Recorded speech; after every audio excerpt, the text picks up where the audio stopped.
네, 반갑습니다. 자, 7월 22일입니다. 오늘이 월요일이고요. 밤 9시 25분입니다. 자, 오랜만에 다시 여러분 찾아뵙습니다. 그동안 잘 지내셨는지요?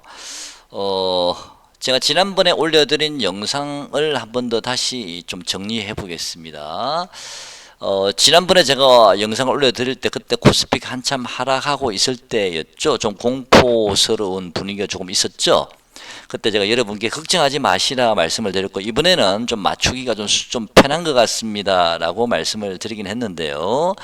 그때 제가 여러분께 2620포인트는 깨지 않을 겁니다 라고 말씀을 드렸는데, 다행히 2635포인트를 찍고 코스피를 돌렸습니다. 그리고 만약에 2620포인트를 지지를 받고 돌리게 되면 그때는 고점은요 2875포인트 주봉상으로는요, 그리고 월봉상으로는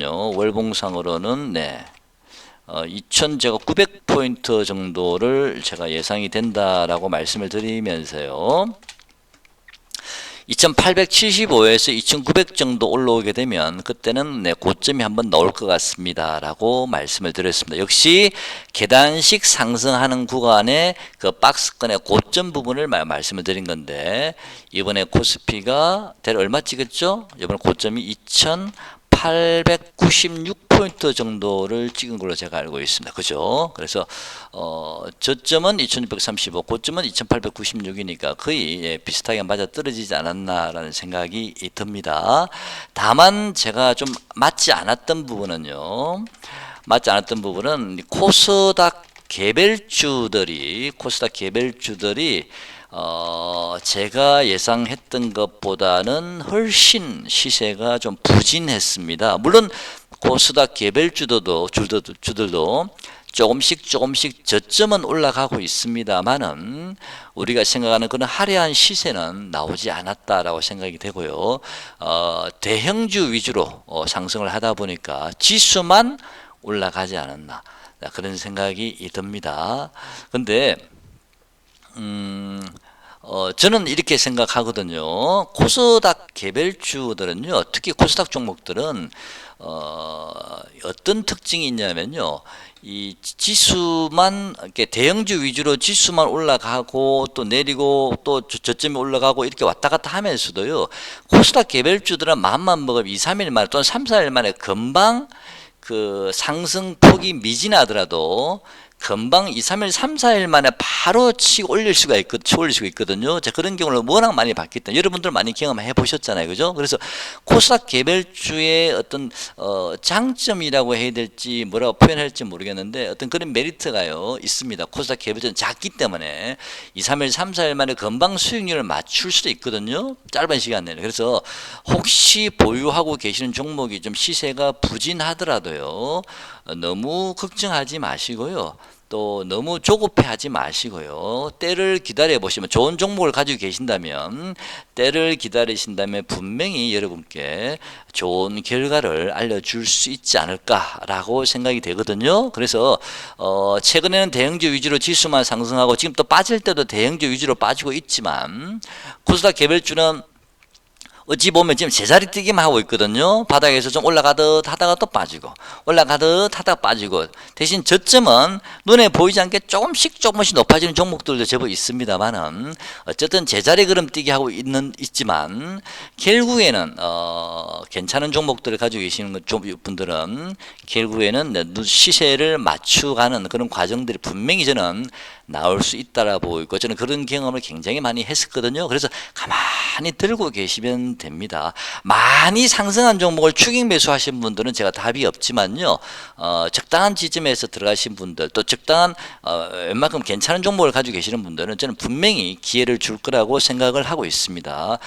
지난번에 제가 댓글에다가 좀 몇 개 개별 종목을 올렸다가, 어떤 종목은 제가 표시를 안 했지만 두산 에너빌리티 같은 종목은 제가 여러분께 공개적으로 좀 대형주니까 좀 말씀을 드렸는데, 두산 에너빌리티도 생각보다는 시세가 많이 나오지는 않았습니다. 근데 저는 이 종목을 여러분께 말씀을 드릴 때 대략 한 3만 원 정도를 목표가로 잡고 여러분께 말씀을 드린 거고요. 시간은 좀 걸릴 수 있다. 제법 시간은 걸릴 수 있지만 결국에는 3만 원을 한번 트라이 하지 않을까라고 개인적으로 보고 있었기 때문에 그때 2만 원 정도면 한번 사볼만 하다고 여러분께 말씀을 드렸죠. 그죠? 네. 물론 장중에 18,000원 근처까지 한번 빠진 적도 있습니다만 결국은 지금 2만 원은 지지하고 있지 않습니까? 그래서 두산 에너빌리티 같은 종목도 여전히 괜찮다라고 좋은 종목을 가지고 계시면 결국엔 저는 시세가 원하는 목표까지 나올 수 있다라고 보고 있습니다. 그래서 걱정하지 마시고 기다리시면 될 듯 하고요.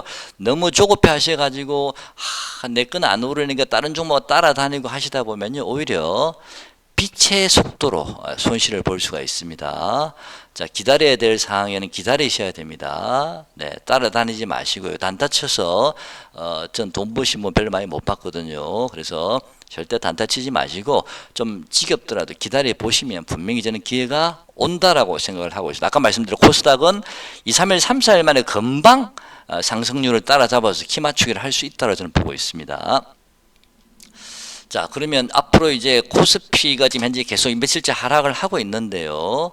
자, 어디까지 하락을 할까? 이제 그게 좀 궁금해질 수도 있는데 저는 거의 다 왔다라고 보고 있습니다. 일단 미국 시장도 제가 매일매일 사실은 체크는 하고 있습니다만은 미국 시장 다우나 나스닥도 저는 거의 어느 정도 가까이 왔다라고 보고 있고요. 그렇다면 코스피도 저는 바닥이 이제 얼마 남지 않았다라고 보는데 결론적으로 말씀드리면 코스피는요. 2,700포인트는 저는 깨지 않을 거라 보고 있습니다. 코스피는요. 이거는 굉장히 보수적으로 잡은 거고요. 그 중간에 2,740포인트 정도에서 지지받을 수도 있고요. 또는 2,750포인트에서 지지받을 수도 있는데 어쨌든 2,700은 깨지 않을 거라 보고 있습니다. 지난번에 우리 2,600 제가 20일 말씀드렸는데 2,635를 찍었지 않습니까? 이번에는 박스권의 하단부가 저는 최대 보수로 잡으면 2,700포인트를 보고 있거든요. 근데 2,700까지 올 수도 있고요. 지난번에 2,620을 잡아드렸지만 2,635에서 돌리듯이 2,700을 잡아드렸는데 2,720이나 30이나 40에서 돌릴 수도 있습니다. 그죠? 또는 어쩌면 오늘 저점이 한번 나왔을 수도 있고요. 그죠? 그래서 이제는 코스피 하락도 머지 않았다라고 보고 있습니다. 같이 한번 차트 한번 보시면서 말씀을 드릴게요. 자, 코스피 차트를 열어봤는데요. 자, 여기 보면 제가 한번 추세선 한번 연결해 보겠습니다. 자, 이런 추세선이 하나 나오거든요. 그 다음에 여기서도 마찬가지입니다. 이런 추세선이 나오고요. 이렇게 나오는데 거의 위치는 비슷합니다. 제가 보기에는 바로 요 지점이거든요. 요 지점이면은 2,743, 2,750, 2,740 이런 구간이라서 저는 이 구간은 지지될 가능성이 1차적으로 있다라고 보고 있고요. 만에 안에 이 지점이 무너진다 하더라도 2,700은 깨지 않을 거라 보고 있습니다. 일봉 한번 보겠습니다. 자, 일봉도 제가 추세선을 연결해 드렸습니다. 지금은 추세를 타고 올라가고 있기 때문에 이 추세선이 굉장히 중요합니다. 지금 계단식으로 저점과 지난번에 말씀드렸습니다. 저점과 고점이 조금씩 계단식 상승을 하면서 높여지고 있는 과정이기 때문에 이 추세선이 굉장히 중요하거든 지금은요. 근데 지금 이 추세선의 하단부가 얼마냐면 대략 보면 2,720포인트 정도도 열려 있거든요. 근데 파동을 보면요. 하나, 둘, 셋. 파동을 보면 지금 이제 마지막 3파 하락 구간으로 보여지기 때문에 마지막 5파 하락 구간요. 그래서 추가 하락이 한두 번 나오더라도 2,720 정도는 저는 지지된다 보고 2,700은 깨지 않는다라고 보고 있고 보조 지표들도 보면요. 이제는 거의 이제는 침체권에 거의 다 이 친구만 조금 더 내려오면 거의 침체권 뭐 이 친구 꼭 내려온다는 보장이 있는 건 아니니까 일단 이 친구들은 왔지 않습니까? 돌릴 수도 있습니다. 그리고 하나 둘, 셋. 마지막 지금 3파 하락 구간이라 보여지거든요. 여기서 조금 이게 더 깊어진다 하더라도 큰 의미는 없습니다. 이제는 거의 다 왔다고 저는 보고 있습니다. 그래서 크게 걱정 안 하셔도 된다. 이번에는 저점이 뭐 2,720, 30 정도가 될지 2,740이 될지 또는 2,700 근처까지 올지 모르지만 2,700은 깨지 않는다. 그리고 그동안 대형주 위주로 올랐기 때문에 빠지더라도 그런 대형주들이 좀 빠진다라고 보시면 될 듯 합니다. 자, 이렇게 보시면 되고요. 그 다음에 지난번에 제가 여러분께 2,900포인트는 제가 여러분께 말씀드렸습니다. 2,900포인트는 상당히 돌파하기가 쉬운 자리가 아니다. 매물 구간이 이때부터 시작되는 자리라서 굉장히 매물 구간이 심하기 때문에 2,900을 바로 뚫지는 못하고요. 이번에도 2,896까지 갔다 왔지 않습니까? 다시 재차 하락을 해서 2,700 초중반까지 내려오고 있는데 제 생각에는 다시 올라가더라도요 2,900을 바로 뚫고 다시 올라가기는 어려울 듯 합니다. 역시 2,900이라는 요 포인트는요 3번 내지 4번 정도는 계속 트라이를 해야 될 듯 합니다. 트라이를 하면서 당분간은 2,700에서 2,900 정도 박스권으로 보시고요. 당분간은 그렇게 움직일 것 같습니다.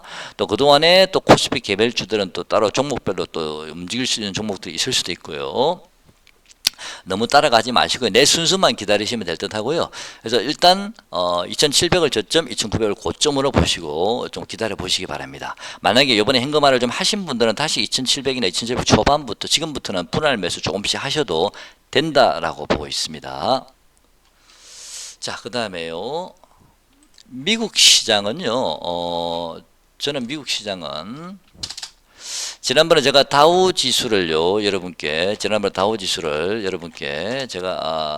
그때 4만 포인트 아니 38,000 정도 초반에서는 지지될 수 있겠습니다라고 말씀을 드렸습니다. 그죠? 38,000이 아니 38,000 초반에서는 지지될 수 있다라고 여러분께 한번 말씀을 드렸고 심하면 38,000은 깨지 않을 거라 말씀을 드렸는데 다우지수는 38,000까지 내려왔다가 돌렸습니다. 그죠? 그래서 다시 4만 갔다가 다시 재하락을 하고 있는데 이번에는 38,000까지도 저는 내려오지 않을 거라 보고 있습니다. 다우지수는. 나스닥도 마찬가지고요. 다우 나스닥도 이제는 거의 하락이 끝자락이 얼마 남지 않았다. 거의 다 왔다라고 보고 있습니다. 그리고 더 중요한 얘기는 다우지수는요. 이번에 만약에 다우지수가 4만 포인트를 돌파하게 되면요. 그때는 전 다우지수는 5만 근처까지도 저는 트라이 할 수 있다라고 보고 있습니다. 뭐 4만 7천 정도, 4만 8천 정도 될 수 있겠지만 어쨌든 그 정도까지 한번 트라이 했다가 다시 한번 큰 조정 같은 조정이 또 올 겁니다. 결국에는 다우지수는 저는 6만까지 갈 수 있다라고 보고 있습니다. 제 개인적인 생각입니다. 6만까지는 갈 수 있다라고 보고 있고요. 거기서 이제는 다우지수는 대시세가 저는 마무리된다라고 생각을 하고 있습니다. 그때는 전 세계 주식시장이 다시 한번 폭락이 오지 않을까라고 보고 있는데 어쨌든 지금 이제 4만을 돌파니 많이 하고 있기 때문에 아직도 5만이 남았고 6만이 남았거든요. 그래서 우리나라 시장은 너무 걱정하지 않으셔도 된다. 여전히 우리나라 시장도 마찬가지로 추세 상승 구간이다 라고 보시면 될 듯 합니다. 그래서 걱정하지 마시고 이번에 조정 들어오더라도 신경 쓰지 마시고 내 종목이 움직일 수 있는 때를 기다리시면 좋은 결과가 나올 수 있을 것 같습니다. 네, 고맙습니다.